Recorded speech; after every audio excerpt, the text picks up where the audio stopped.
No one does it alone. In order for a personal brand to be highly influential, you need people lifting you up from the inside and shouting your praises from the outside. You must earn the respect of your clients and your team. It's very important that you have both. Welcome to Be Bold Branding, where we discuss the power of differentiating yourself through your own unique story and standout personal brand. Have you ever traveled a long way, waited in a long line, or went completely out of your way to do business with someone? If you have patronized what we call a destination brand. Okay, so don't we all want to be that? Well, today we're going to share 4 ways you can build your own personal brand and reputation to become that sought after destination brand so you can leave those competitors in the dust. Yeah, as we go through each one of these 4 things that must happen in order to become a destination brand, we're going to look at an example of each, okay? So let's start with number 1, which isn't going to be a surprise to you guys. You have to be different. We teach you that all the time. Different is the most important thing that you can do because it's inarguable. It is not subjective. A perfect example of this is one of my favorite places on earth, which is Voodoo Donuts. They started in Portland, Oregon. There's several locations across the country now, but I remember going to the original and standing in line for like 2 hours to get a donut. There's one in Austin, and we were there last week, and we didn't go. Yeah, I purposefully didn't look it up. I've been trying to stay pure to the orig, the OG type of thing. So anyway, if you've never been there, you got to find one. They're fantastic. And the individuals behind the brand are old friends and entertainment-minded guys from Portland, right? Literally, if you've ever seen the Keep Portland Weird sign that's a black sign written in yellow on the side of a building, they're dead across the street from that. So if you ever see that sign, you know that you're like right there at Voodoo, the original Voodoo Donuts. They did research and they found out that Portland didn't have a single donut shop. So in 2003, they rented a small storefront smashed between 2 nightclubs, which actually, if you think about location, perfect, right? It's super perfect. And they're known for their unconventional flavors and antics, such as having, legal weddings at their location and which I find bizarre. Concerts in the loft space. It's crazy. So they got a duct tape mural bathroom and, this weekly Swahili lessons. They're just really out there, and their donuts it helps that their donuts are fantastic. So, but people are falling into this culture, and as a result, they'll wait in line like we did. Like we walked up and the line went down the block and then halfway down the alley. And we get in line on a Sunday afternoon and we ask these girls in front of us, they're like, hey, how long is this line? And the girl goes, it's probably about an hour and 45 minutes. And my friend's like, we're out of here. And I'm like, wait. And I asked the girl, I said, where do you live? And she said, Oregon City. I said, you live 20 minutes from this place and you're going to stand in line for 2 hours for a donut? And she said, yep. I said, we're staying. And the only crazy thing about it was those girls, it was like a cheerleading squad or something from high school or something. They all walked out with like 1 donut each. We walked out with 3 dozen donuts each. I'm like, I'm going to stand in line for 2 hours and just coming out with a donut. Exactly.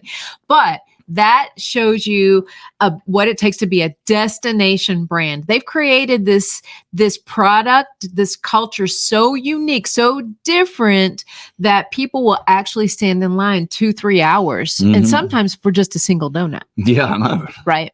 I would have gotten the 3 boxes too. I mean, heck, you can freeze them, right? Okay, so number 2 way to become a destination brand is you must deliver exactly on what you promise. Okay, so this will kind of merge, pun intended, with the fact that I drove a long way for this next story. Okay, so we are, just for those of you who don't know, we live just outside of Atlanta, about 45 minutes north of Atlanta on a good driving day. When we were in Austin last week, I had a scooter spill. Okay. You guys know those Lime scooters. Well, I had to make a sudden stop, right? Well, I still don't blame the scooter. I still blame myself for this. maybe even you a little. Okay. So I had to make this sudden stop on the scooter. And the sudden stop, we won't say why, will we, Michael? I was showing it to Driscoll. I just stopped and like, hey, look, this is the Driscoll. And I'm going, right? And instead of pulling on the brake handle like I should have done, I literally just kind of jumped off of the scooter to stop Flintstones. I did. I pulled a Flintstone. Well, Flintstone's foot went one way and the knee went the other. So I hyperextended my knee. Long story. Okay. So I come back home. I put a brace on. I go to Dallas for the podcast convention with heels, I might add. And then I finally make it back home. So I figure, okay, this thing's still a little swollen. It really hurts, when I move a certain way. So I better go get it checked. So 3 years ago, Michael did a similar thing to his knee at the Atlanta airport when we were coming back from Fort Lauderdale. Well, Michael tore his knee all to pieces, ripped his meniscus from the root, tore his MCL and ACL. See, he had to have surgery. His surgeon was Kyle Hammond. Dr. Kyle Hammond. Dr. Kyle Hammond. And his surgeon was so fantastic. And of course, Michael could run marathons today if he wanted to. So fantastic. I thought, well, if I'm going to go see somebody, I want to go see the best of the best. So this morning, which he truly is. He is amazing. He is an orthopedic surgeon, sports medicine doctor for Emory Hospital Systems in Atlanta. And so this morning at dark 30, I left the house and I did the trek down to Atlanta to see Dr. Hammond. Well, I assure you, had it not been for Dr. Hammond and his destination brand, I would not have been on that Atlanta highway this morning. He told me he lives 5 miles from the doctor's office, from his own office, and it took him 40 minutes to get there this morning. Okay, so Atlanta, I love you. I love your culture. I love the music. I love the entertainment. Love the city. None of you can drive. Okay. I'm just going to vent here for a minute. Well, very few of you can drive. So it was horrific. The traffic was just ridiculous. So that's an example of that, me going the extra mile, right, for the right destination brand. And why? Because he delivers what he promises. He says, we're going to take care of you when you come in here. You're going to be in great hands and you're going to come out of here like $1 million, right? And people believe it because he actually delivers that to the best of his ability, right? He delivers what he says he's going to deliver. And so that's my story from this morning. I got back, and good news is he took an x-ray and thinks that he says, you have awesome, healthy knees. And I thought, this is awesome. This is great, right? He said, but I want you to go get an MRI. Just make sure it's not the meniscus or anything. We just want to be sure, because all they had was an x-ray machine there. So I'm off to do that. But I think I've kind of been given the all clear. He says, don't go, dunking basketballs or anything, but I can hike, bike, and swim. So all is good. All right. So anyway, that was worth that trip to see that destination brand, which is Dr. Hammond. Yeah, Dr. Hammond, when he fixed my knee, I asked him, I'm like, hey, when you get done with this surgery and I heal, will I be able to dunk a basketball? And no doubt had heard that joke 9 billion times. Yeah, right. I was not original. And he looked at me and cocked his head and said, can you dunk a basketball before you hurt your leg? And I went, no. And he said, you probably won't be able to do it when you get done. So number 3, though, you must earn the respect of your clients and your team. It's very important that you have both. So our examples for this is Dale Carnegie, Zig Ziglar, Seth Godin is another really good one, more modern one, if you will. Many of you have seen their seminars, their videos, taken their courses, or purchased their books. They're great. They're all fantastic. No one does it alone. In order for a personal brand to be highly influential, you need people lifting you up from the inside and shouting your praises from the outside, right? And of course, 2 of these masters are now passed, but their lessons and their courses and their seminars and their followers live on because of the level of respect that they have for individuals. And so when you're creating a destination personal brand, if you will, these guys are at the top of the list because we're still talking about them, and 2 of them are already gone. Right. Seth is a more modern version of those two guys. But Seth has a tremendous respect of not only his clients, but his peers as well. Yeah, for sure. And his team. And, I think the lesson to learn here is nobody does it alone, right? And no, that's for sure. There's really no such thing as a self-made person. That doesn't exist at all. There's no such Agreed. thing. And I think anybody that is honest enough about what they've been able to accomplish, they will say, well, one of the best for that was Larry King. Larry King says, if a person tells you about their massive success and leaves out the word luck, they're lying. And for a man that, was making, $85 million a year or something, he probably is a guy you can listen to that knew what he was talking about. Well, on our podcast yesterday, we were talking about that, the definition of luck, as you reiterated it to our guest yesterday, when preparation meets opportunity. Yeah, right? Definitely. Well, that's definitely true. You hear the adage, well, the harder I work, the luckier I get. It's because you're doing the thing that gets you. You're working your brand. How about that? Exactly. Okay. All right. So let's move on to the number 4 way that you build a destination brand. That means a brand that somebody is going to seek out. Almost no matter what it takes, right, to get to you.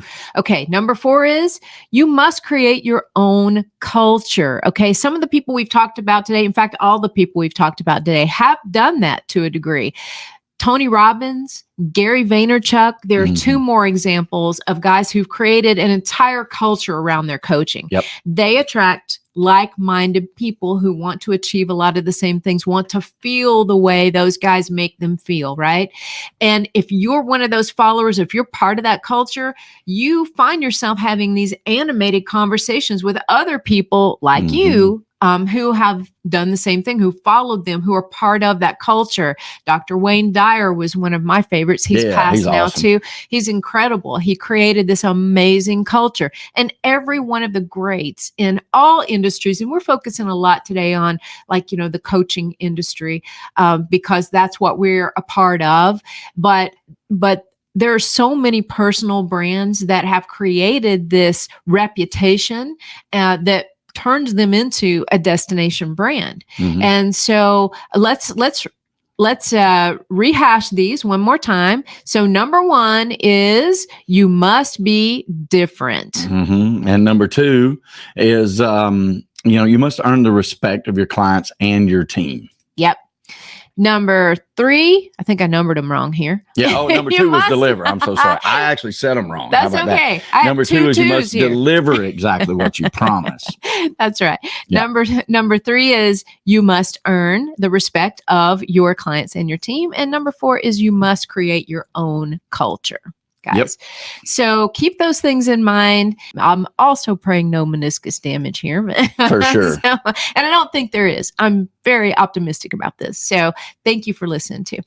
All right, guys. So that's it for today. We hope you guys will enjoy the content that we're bringing you and take advantage of these 4 ways and think about these as you build your own brand. What can I do uniquely? How can I serve people? How can I create a culture people want to be part of so that I too can become that destination brand? Absolutely. Remember, brands are built by impressions. They're not built over time and money. They are built over impressions. Every handshake, every introduction, every sign. So, hey, subscribe. That's what we would ask of y'all. If you like what you're hearing, we can bring you content like this every week. So hit that subscribe button. Make sure you're notified to be the first one to know about it.